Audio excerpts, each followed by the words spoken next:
అసలు సంపద సృష్టి అంటే ఇందులో ఒక భాగమే. ప్రజలను ఎట్లాగూ తాగకుండా మానలేరు వాళ్ళు. అలా మాననటువంటి వాళ్ళ కోసం ఒక బాధ్యతాయుతమైనటువంటి పనిని నేర్పుతున్నారంటూ మనల్ని మోటివేట్ చేస్తారనమాట.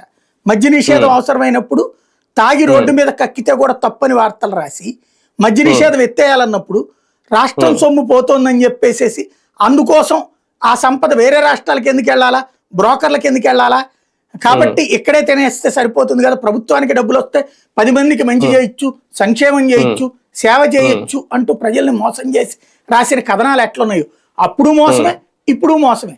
మద్య నిషేధం కావాలని ఇది అట్లాగే ఇప్పుడు సేమ్.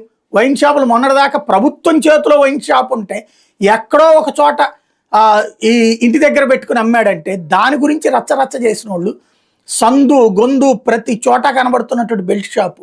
ప్లస్ ఇప్పుడు పర్మిట్ రూములు ఉంటే తప్పేం లేదు, రాష్ట్ర ప్రయోజనాల కోసం సంక్షేమం కోసం అన్నట్టు రాసుకొస్తున్నారు వార్తలు. అది గ్రేట్. ఇప్పుడు ఈ ఏడాది పర్మిషన్ ఇవ్వకపోవడమే తప్పు అన్నట్టుగా రాసుకొస్తున్నారు.